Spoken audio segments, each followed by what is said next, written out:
Biblical baggage, biblical baggage. Who knew that a wrathful God could be so savage? Unpacking the pages of biblical knowledge, biblical baggage, yeah.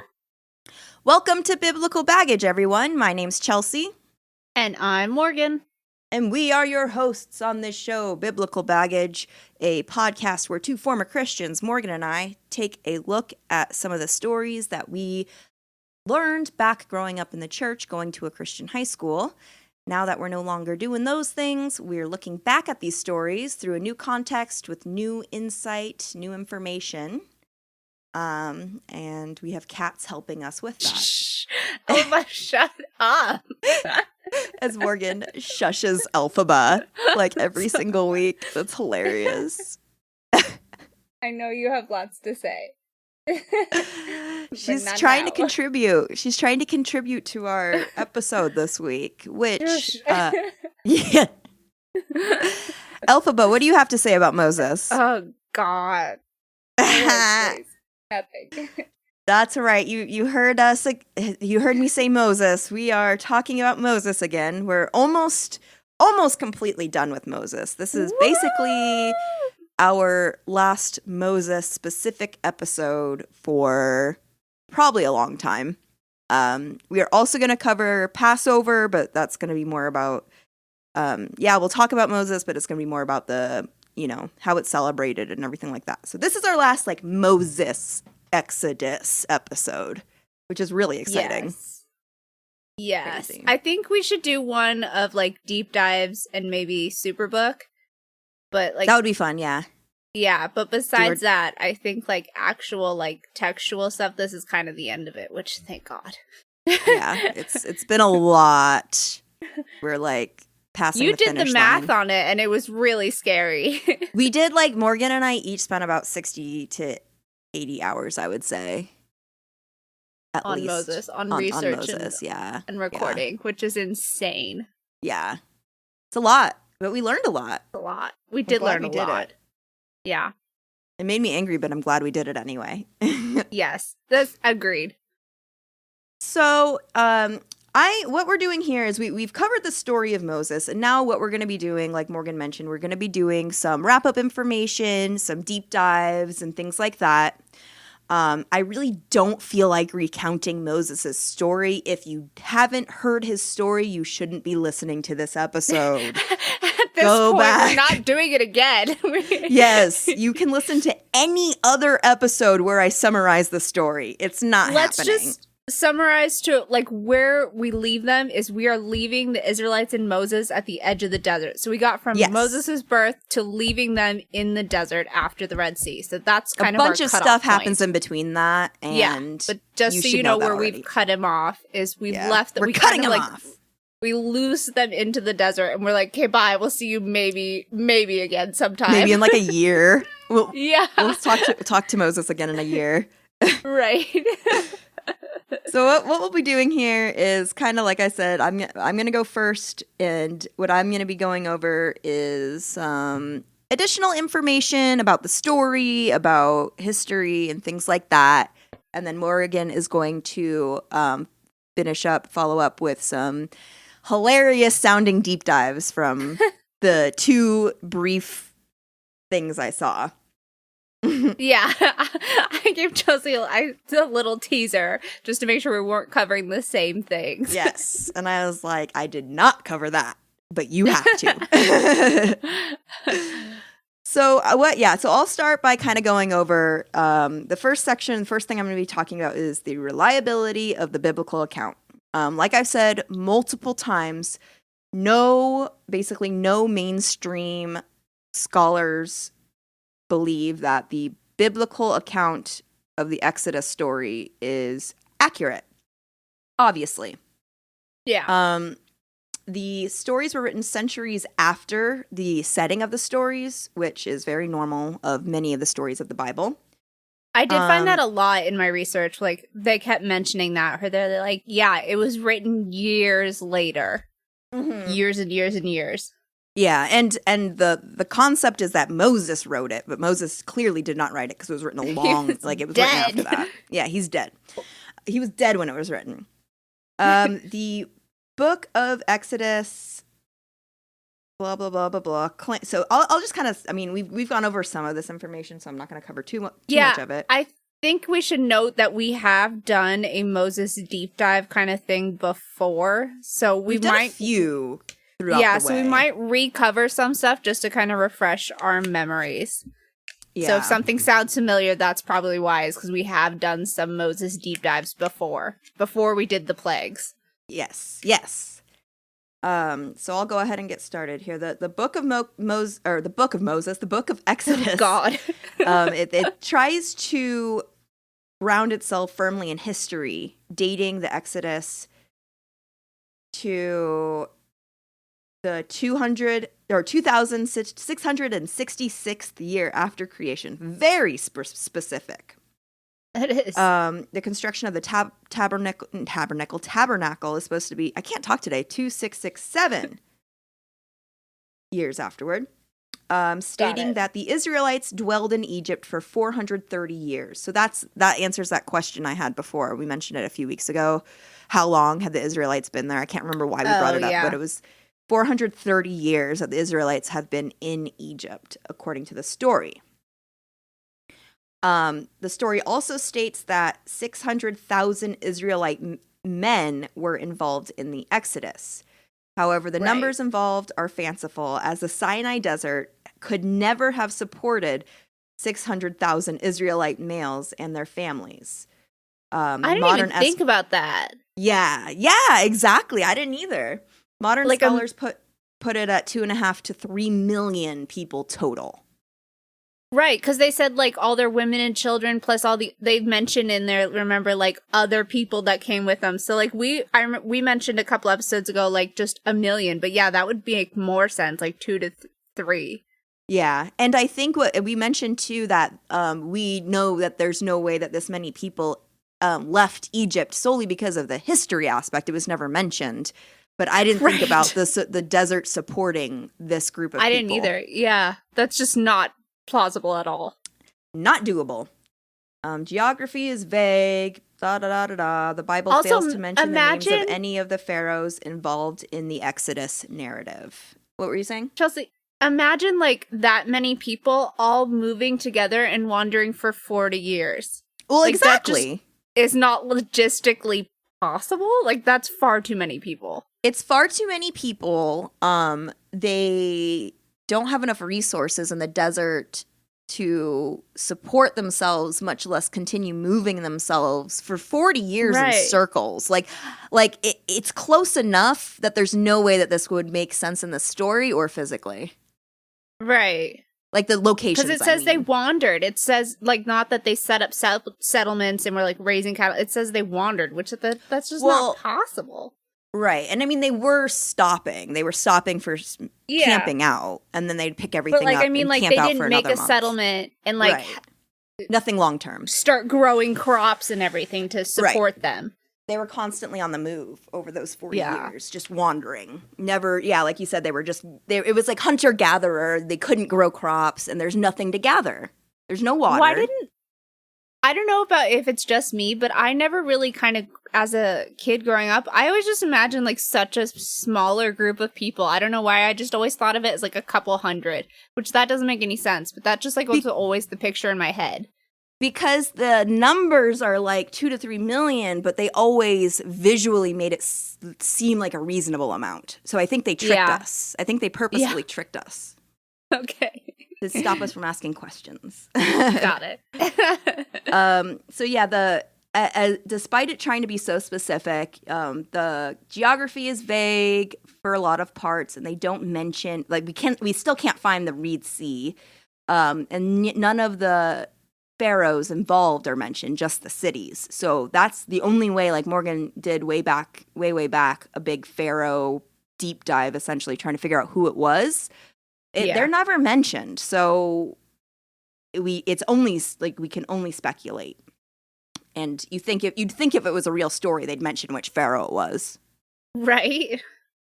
While ancient Egyptian texts from the New Kingdom mention Asiatics living in Egypt as slaves and workers, These people cannot be securely connected to the Israelites, and no contemporary Egyptian text mentions a large-scale exodus of slaves like described in the Bible, which we've mentioned before. And they keep really good records. Yeah. Egyptians do. Like one of the best of ancient civilizations. So that's just not doesn't make any realistic sense that if that many people left, they wouldn't have recorded something. The only explanation people can ever give is that it was shameful that it happened, so they didn't record it. But that still doesn't make sense because somebody would have recorded it. Right. Something somewhere mentioning it. Mm-hmm. The earliest surviving historical mention of the Israelites, the Egyptian Merneptah stele, which is from circa 1207 BCE, I cannot talk today, appears to place them in or around Canaan and gives no indication of any exodus. So what they're saying, just to reiterate, is the earliest mention of the Israelites is an Egyptian text, and it places them in Canaan, but never in Egypt.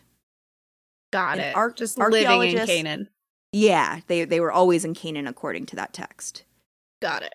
Archaeologists Israel Finkelstein and Neil Asher Silberman say that archaeology has not found any evidence for even a small band of wandering Israelites living in the Sinai. So basically the conclusion... I didn't even think about that. There would have had to be some kind of, like, think about all the stuff they find from, like, ancient... If there's, like, over 1 million, over 2 million people wandering in the desert for 40 years, they had to have left some kind of impression. Evidence of one of their camps or something. Because they were wandering, but like we said, they had to set up camp for a certain amount of time. They couldn't have picked everything. Like, people are going to leave a mark, like you said. Yeah. The conclusion, obviously, is that the Exodus did not happen at the time and in the manner described in the Bible. Blah, blah, blah, blah, blah. Instead, modern archaeology suggests continuity between Canaanite and Israelite settlement, indicating a primarily Canaanite origin for Israel, with no suggestion that a group of foreigners from Israelite comprised early Israel. Very interesting. So basically, the Bible says that the Israelites came out of Egypt. They lived in Canaan, moved to Egypt, came out of Egypt, made a covenant with God, and that is what made them God's people. What actually happened is that they were always in Canaan and just came up with their own version of the religion and started following it, which I'll get to a little later. Now I'm going to move on to potential historical origins. So clearly this Exodus did not actually happen, but why do people think it did? Where did that concept come from? Yada, yada, yada. Yeah. A majority of scholars agree that the Exodus has some sort of historical basis and that it's a mythologized history. So a history that was made up based on something else. Scholars say that a small group of people of Egyptian origin may have joined the early Israelites and then contributed their own Egyptian Exodus story to all of Israel. So maybe they weren't Israelites. It was just a group of people who ran out of Egypt and then joined the Israelites. Right. That would make more sense. Yeah. And then melded their Exodus story, like it says, with and became part of the religion. Right. Yeah. William G. Dever, who I don't know who he is, maybe they mentioned him before, cautiously identifies this group with the tribe of Joseph, while a different man, Friedman, identifies it as the tribe of Levi. Okay, I don't know where they're getting that, but whatever. Then we go on to... who showed up? Yeah. Oh, okay. Yeah, who left Egypt and joined them. Got it. Now we're going on to pointing to when this would be. It points to the time of Pharaoh Ramesses II, like we mentioned, or Ramesses III is another note here. Go back to that episode a long, long time ago if you want to hear more. Evidence in favor of historical traditions forming a background to the Exodus myth include the documented movements of small groups of ancient Semitic-speaking peoples into and out of Egypt during the 18th and 19th dynasties. some elements of Egyptian folklore and culture in the Exodus narrative, and the names Moses, Aaron, and Phinehas, which seem to have Egyptian origin. Which that supports this theory. I definitely agree. I still don't think it's true, but I think that's more likely than anything else so far. Scholarly estimates for how many people could have been involved in such an exodus range from a few hundred to a few thousand people, like we were thinking. Yeah. That makes sense. I could buy that. 500 people to even like, could even imagine like 3,000 if they were on it. Yeah, but like anything past 5,000, I cannot wrap my head around. No. Joel S. Baden notes the presence of Semitic-speaking slaves in Egypt who sometimes escaped in small numbers as potential inspirations for the Exodus. So small bands of Semitic-speaking people could have joined their stories together into one giant Exodus. Yeah. It is also possible that the oppressive Egyptian rule of Canaan during the late 2nd millennia BCE may have aided the adoption of the story of a small group of Egyptians, of Egyptian refugees by the native Canaanites among Israelites. What just happened there? May have aided the adoption of the story of a small group of... Okay, yeah, there we go. I mean, that would make sense. It's kind of like a folklore thing then. Mm-hmm. Yeah, and it just gets... It's not our history, but it becomes our history, even though it's yours. Yeah. And something gets blown out of proportion and adds... expounded on. Yeah. Mm-hmm.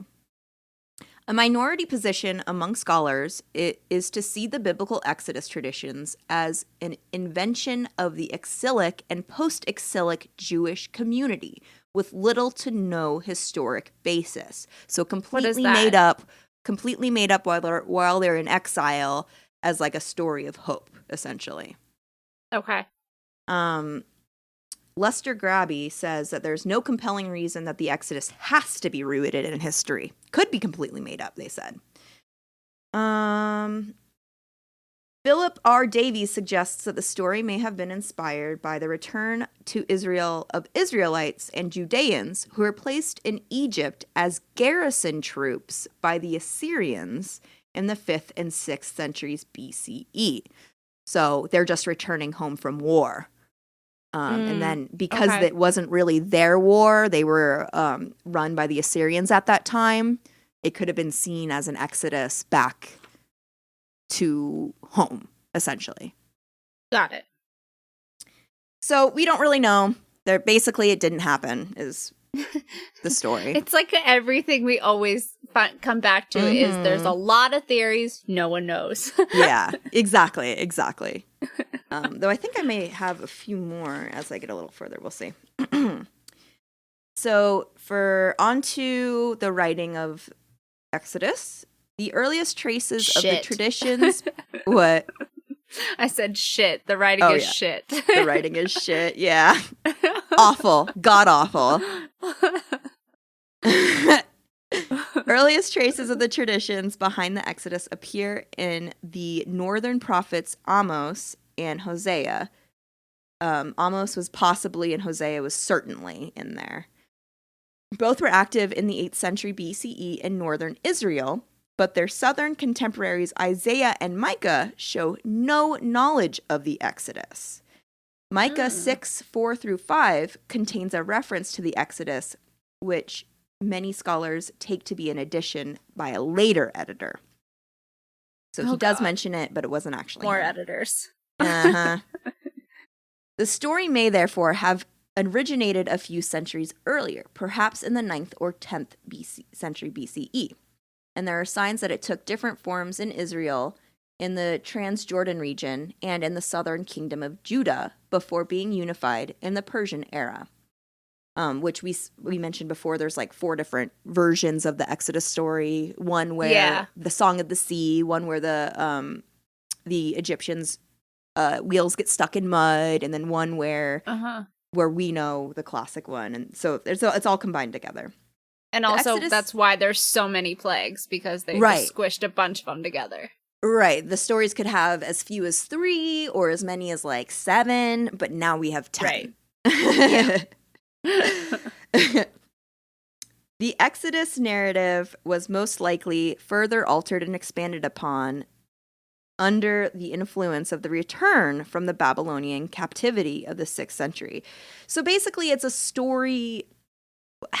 It's hard to, I'm trying to figure out the right way to phrase it. They historicize it, but the important part of the history is the fact that it almost represents their entire treatment through history. Yeah. In a way of being shit on and having to flee and being, so it becomes more of an emotional history and a cultural history than a literal one because like of the parable. Yeah. Kind of. Yeah, basically. Yeah. But yeah, so it happens with Egypt. It happens when they're in exile with Babylon, much later. When they're kicked out of their homes again, when Hitler comes around, like it's just over and over and over. It's just like rooted in them, and like it's just it. Yeah. Evidence from the Bible suggests that the Exodus from Egypt formed a foundational mythology or state ideology for the northern kingdom of Israel. The northern Psalms 80 and 81 state that God brought a vine out of Egypt and record ritual observances of Israel's deliverance from Egypt, as well as the version of part of the 10 Commandments. Very interesting. Yeah, they go on about that a little bit more. Some of the earliest evidence for Jehudite traditions of the Exodus is found in Psalm 78, which portrays the Exodus as beginning a history culminating in the building of the temple at Jerusalem. Pamela Barmesh argues that the psalm is a polemic against the northern kingdom, as it fails to mention that the kingdom's destructions in 722 BCE. She concludes that it must have been written before then. The Psalms version of the Exodus contains some important differences from what is found in the Pentateuch. There is no mention of Moses. There are only 7 plagues of Egypt. I like this version better already. And the manna is described as food of the mighty rather than as bread of the wilderness. I don't want to know what food of the mighty is, actually. I know, right? Jesus. Doesn't sound nice. A Judahite cultic object associated with the Exodus was the brazen serpent, or Nehushtan. According to 2 Kings 18:4, the brazen serpent had been made by Moses and was worshipped in the temple in Jerusalem until the time of King Hezekiah of Judah, who destroyed it as part of a religious reform.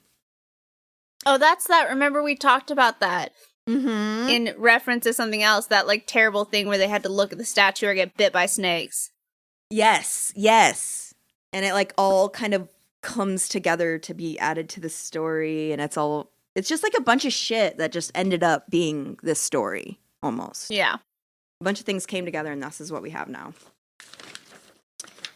It's like a scrapbook. Yes. Now on to something I think we may have covered before: Hellenistic Egyptian parallel narratives. Yes. But please, it's been a while. Been a long time. It sounded somewhat familiar, so I'll kind of go over it. I'm sure Morgan did a much better job when she went over it before. This is just an overview. Writers in Greek and Latin record several Egyptian tales of the expulsion of a group of foreigners that were connected to the Exodus in the Ptolemaic period. I can't talk. These tales often include elements of the Hyksos period, and most are extremely anti-Jewish. The earliest non-biblical account is that of Hecataeus of Abdera, as preserved in the 1st century CE Jewish historian Josephus in his work Against Apion. In this story, Hecataeus tells how the Egyptians blamed a plague on foreigners and expelled them from the country, whereupon Moses, their leader, took them to Canaan. In this version, Moses is portrayed extremely positively. Shocking. Right. Manetho, as preserved in Josephus's Against Apion, tells how 80,000 lepers and other impure people, led by a priest named Ozariph, joined forces with the former Hyksos, now living in Jerusalem, to take over Egypt. They wreak havoc until the Pharaoh and his son chase them out to the borders of Syria, where Osarseph gives the lepers a law code and changes his name to Moses. Okay. Right? So this one actually makes more sense too, though, to me than an actual Exodus is. Well, than an actual Exodus, yes. Yeah. They're like, you're all sick. You're kicked out of here. One of them is sick and becomes a leader, and now his name is Moses. But again, the fact that 80,000 people getting sick wasn't mentioned in any Egyptian writings. Mm-hmm. That's a giant hole. I could see, though, that this being like 800 lepers got kicked out, sure. And then it got turned to 80,000. So I'm allowing this one a little bit, just a little, even though it's just a story. This is literally just a story, just like the Exodus is. To be fair, most history was oral first, so it all started out as stories. Right, that's true. That's true too. Good point, Morgan. The identification of Osarseph with Moses and Manetho's account may be an interpolation or may come from Manetho, so we don't know where that came from. Other versions of the story are recorded by 1st century BCE Egyptian grammarian Lysimachus of Alexandria, who sets the story in the time of Pharaoh Baconranef, or Bacchorus. The 1st century CE Egyptian historian, grammarian of Alexandria, blah, blah, blah. Anyway, the 1st century CE Roman historian Tacitus, I love that name, Tacitus, includes a version of the history that claims that the Hebrews worshipped a donkey as their god in order to ridicule the Egyptian religion. So, like, as a joke, to ridicule the Egyptians. While the Roman biographer Plutarch claims that Plutarch claims that the Egyptian god Seth was expelled from Egypt and had 2 sons named Judah and Hierosolyma. Bunch of more stories is basically what it is. It is possible. Hunger Games. Right? Sorry. It is possible that the stories represent a polemical Egyptian response to the Exodus narrative. Egyptianologist Jan Assmann proposes that the story comes from the oral source that must predate the first possible acquaintance of an Egyptian writer with the Hebrew Bible. Assmann suggests that the story has no single origin, but rather combines numerous historical experiences, blah, blah, blah, blah, blah. There's a general agreement. Yeah, I do too. There's a general agreement that the stories originally had nothing to do with the Jews. Eric S. Gruen suggests that it may have been the Jews themselves that inserted themselves into Manethos' narrative, in which various negative actions from the point of the view of the Egyptians seen as desecrating temples are interpreted positively. I thought that was interesting. So I could see it like the Egyptians were like a power of the time, so like they were easy to put as like the villain. Yeah. And considering that the Israelites for much of their beginning were wanderers and therefore had no recorded history, they could have assumed a different people's history and just put themselves in it. Yeah, right. Is kind of what this is saying too. Yeah. Cultural significance. Obviously, in Judaism, the festivals associated with the Exodus began as agricultural and seasonal feasts, but became completely subsumed into the Exodus narrative of Israel's deliverance from oppression at the hands of God. So like we said before, it was a pagan thing that was turned into a non-pagan thing. Right. Non-Jewish significance. The Christian rituals of the Eucharist basically steal from Passover and the Exodus. In the New Testament, Jesus is frequently associated with the motifs of the Exodus. The Gospel of Mark has been suggested to be a midrash on the Exodus, though scholar Larry Perkins thinks this is unlikely. I thought that was very interesting. Yeah. That it's a midrash and not a gospel, essentially. Yeah. Mm-hmm. In Romans 9:17, Paul interprets the hardened heart of Pharaoh during the plagues of Egypt as referring to the hardened hearts of the Jews who rejected Christ. What the fuck? Moral on every, like, ugh. But what the fuck? Okay, VeggieTale prequel. Do you see how fucked up that is? He is comparing the plagues of Egypt to people who won't accept them and their new religion. Specifically the Jewish people who are experiencing it in the story as being the evil ones now. Very anti-Semitic. That man is. Very. A number of historical events and situations have been compared to the Exodus. Many early American settlers interpreted their flight from Europe to a new life in America as a new Exodus.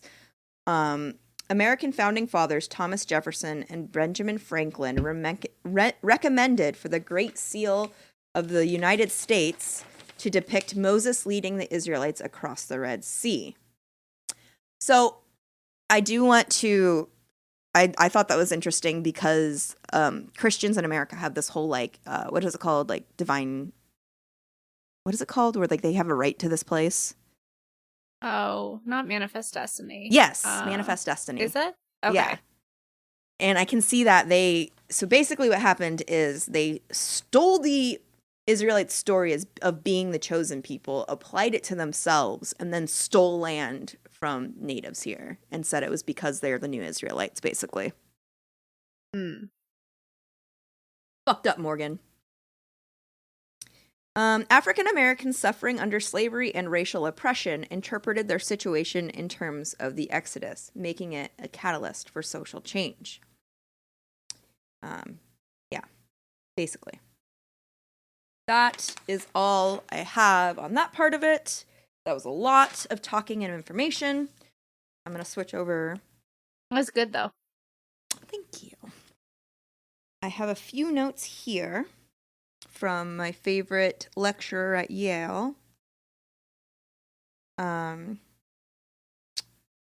During 1500 to 1200 BCE is when the Exodus was. This is at the same time that there was a change in Canaanite religion. And the same time that Yahvism, which is the change from Canaanite religion to the more modern Judaism, began. Okay. So it could be like a symbolism of that transition into a new religion that this story has something to do with. In this writing, though, we've mentioned before, there's a lot of like pagan story stuff going on. Yes. A very common trope at the time is the change from a sky god to a newer, more powerful storm god. A good example would be Zeus replaces Kronos. Yes. More of an active god. Yeah. Yeah. It goes from a passive creation to a more active, involved in actual human. But it's specifically a storm god. A storm god. Zeus being lightning, etc., etc.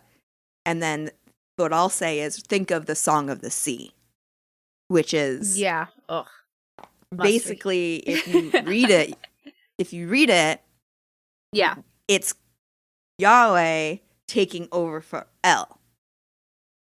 Which is the god who they replaces. Yahweh replaces El, who is worshipped by the Israelite patriarchs. So basically what she's getting at is that this is their version of every other culture's storm god taking over an older god's power. Got it. So yeah, the Canaanites turn to Baal, Israelites turn to Yahweh, and, people turn to Zeus, whoever it is. Yes. Yahweh is a storm god, as we've seen multiple times, both in creation story and all through Exodus and the Song of the Sea and a lot of Psalms we've talked about before. Yahweh is a storm god. Yes, the giant pillar of fire and cloud. Yes. Exactly. The Israelites, during their nomadic time, they settled with a collective memory in their change of religion, which are seen as in Exodus, which I said earlier, but I guess I wrote it down too. Some descriptions employed Baal's imagery to describe Yahweh. So that's where they continue to get. This theory also supports that the Israelites and the Exodus never happened, but that they originated from Canaanites and just became their own version of the Canaanite religion, because Baal rode on clouds and Yahweh is like a storm god too. And we talked about before how we saw that Yahweh had a wife that was a Baal or something like that, and she got killed, and then so the Canaanites worshipped all of these gods, and then at some point only worshipped one, and then they're the Israelites, and then fuck that. Okay, now I'm going to talk about Moses' wives. Oh gosh, wives. So, Zipporah. I know. I remember you got really mad at me because I said it wrong because you like that name. I do really like that name. You were like, it's not Zipporah. Please stop saying it wrong. It sounds awful when you say it like that. I know. That's exactly what you said before. Zipporah, or Zipporah, No. Hey, I am not done with my sentence, Morgan. Zipporah is Tzipora, is the alternative version of her, the more accurate version. Yeah. Which can also be spelled Tspipporah, which means bird. Yes. Daughter of Reuel/Jethro in Midian. The man who has 5,000 names. Yes. In the Torah, Zipporah was one of the 7 daughters of Jethro, a Kenite shepherd who was a priest of Midian. That we know. However, Moses' wife is referred to as a Cushite in Numbers 12. Yes. Interpretations differ on whether this Cushite wife was one and the same as Zipporah or another woman, and whether he was married to them simultaneously, which would make him a polygamist, or if they married them one after the other. So, Zipporah is a Midianite. Who the hell is this Cushite lady? In the story, Aaron and Miriam criticized Moses' marriage to a Cushite woman after he returned to Egypt to set the children of Israel free. This criticism displeases God, who punishes Miriam with leprosy. Gosh. Cushites were of the ancestry of either Cush, aka Nubia, in northeast Africa, or Arabians. The sons of Ham, as mentioned within the book of Genesis, have been identified with the nations in Africa: Ethiopia, Egypt, Libya, Canaan, and Arabia. The Midianites themselves were later on depicted at these times in non-biblical sources as dark-skinned and called Cushim, a Hebrew word used for dark-skinned Africans. One interpretation is that the wife is Zipporah, and she was referred to as a Cushite, though she was a Midianite because of her beauty. Apparently that meant beauty as well. Okay. The Samaritan Pentateuch text refers to Moses' wife Zipporah as Kashet, which translates to the beautiful woman, rather than Cushit, which means black woman, or Cushite woman. So that could be a translation error. Who knows? Translation, yeah. Mm-hmm. Therefore, the Samaritan sage came to the understanding that Moses married only one wife, and once he became absolutely devoted to his prophetic mission, he never got married again. Cushite woman becomes Or no one would marry him because he's crazy. Because he sucked. Cushite woman Sorry. becomes, oh, you're fine, Ethiopissa in the Latin Vulgate Bible version. Alonso That's a jump.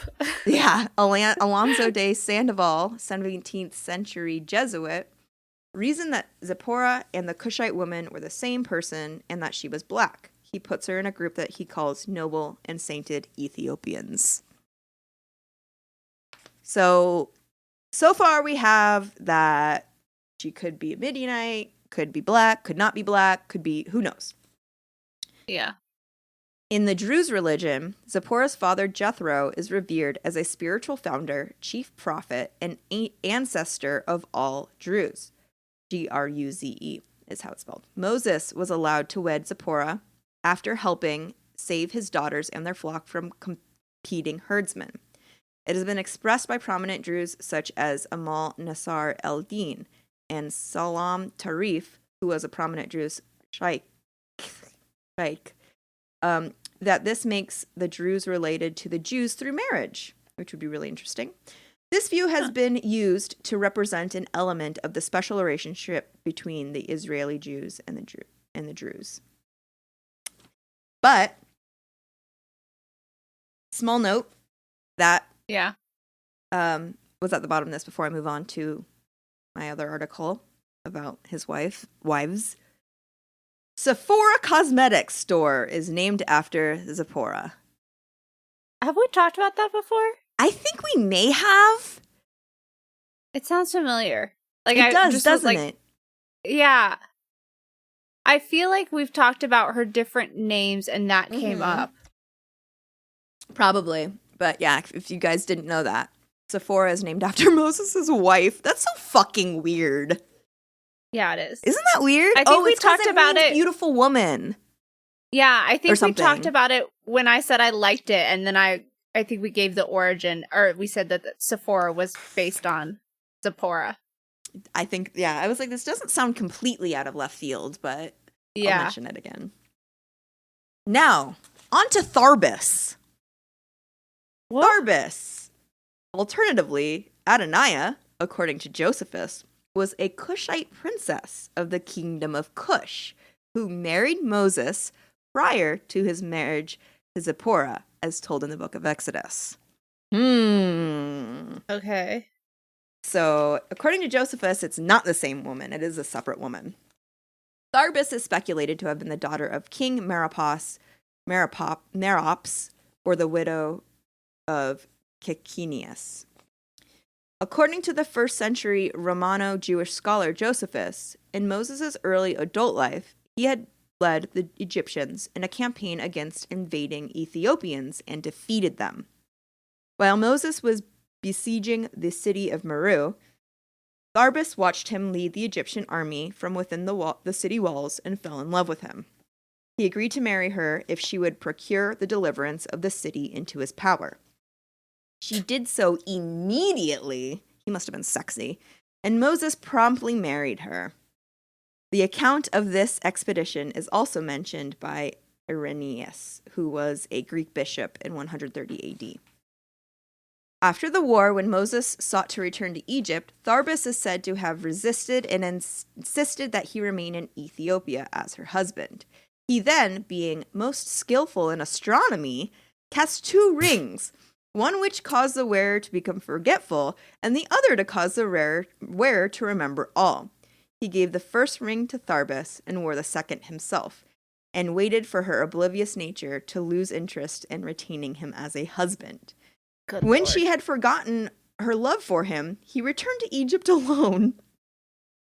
Some have suggested this period may have started when Moses was 27 and that he remained with Tharbis for 40 years. although this number contradicts the traditional sources, which suggest that Yeah. Moses killed an Egyptian overseer when he was approximately 40 years old himself. Very interesting.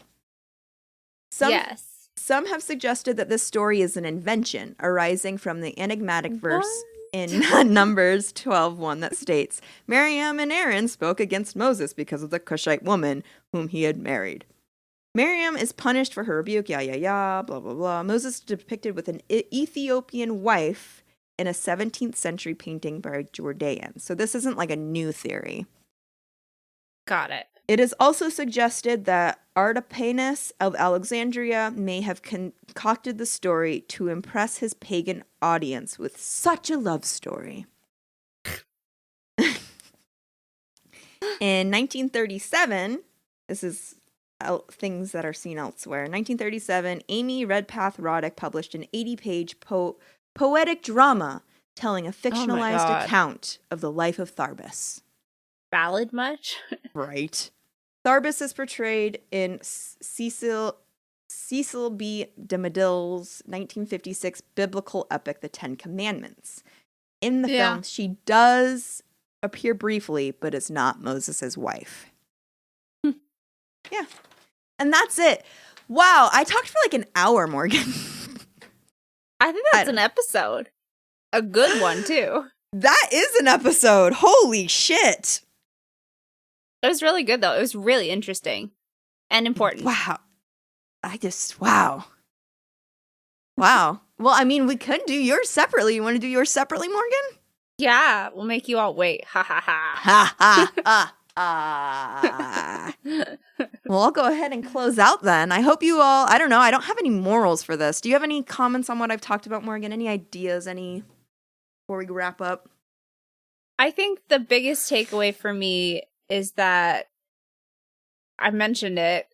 So it's like a scrapbook or like all folklore things where like I think my theory is that like a bunch of things got shoved together and then stuff got added on top. And then we have what we have. I think my overall conclusion is that bits and pieces, like you said, are all brought together. Part of it is trying to accept pagan practices while explaining them in an acceptable manner. And then other parts are just stories that were added together. That's what I think as well. What do you think about his second wife, Tharbus? Is it bad that I really... Yeah, it's awful. An awful name. No, sorry. That's probably rude. I don't it's not to my personal taste. Let's say that. Is it bad to say that I honestly, at this point, we've been through so much with him, I don't care if he has... I do not give a single shit. And I don't know why people care so much that I don't care. He could have had 2 wives when fucking everybody else had 1,000,000 of them. Yeah, I was gonna say Abraham. Like, I'm sorry, but like he clearly had 2 that were mentioned, and one of them was his sister. Yeah. Oh, wait, no, is that somebody else? No, that was Abraham. That was someone else. Yeah. Who was that? But I just like it. I just don't think it really matters. Jesus, yeah, it doesn't. I liked the fact that they went into so much like, but you need to find out who this is. Yeah, to be fair, I feel like that's most of like what theologians do. They dig and dig and dig and dig. So it makes sense that people have looked into it. I get it. Why? But again, I do not care. Do not give a single shit. Maybe if it was like 6 months ago, I'm it would have been glad you interesting. gave the information. Yeah, like it was good information, but on like I don't care how many he has. More, and less, Yeah, exactly. Yes. Yes. Well, I hope you all enjoyed my word vomit and diarrhea that did have some useful information in it. I really liked it. Good, I'm glad. If you want to hear Morgan's follow-up and her deep dives, which are going to be very interesting, I'm sure. I already know they will. Then be sure to subscribe to the show. That way you get notified when we release that episode. If you are already subscribed, then we'd appreciate if you could leave a review or share an episode with a friend. Otherwise, we appreciate you listening. to me blabber on. And we'll see you next week. Bye! Don't die! Biblical baggage, yeah. Father Abraham had many sons, and many sons had Father Abraham.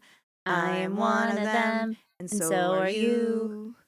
Who cares about Tharbis? Not me. Poor Tharby. Not me.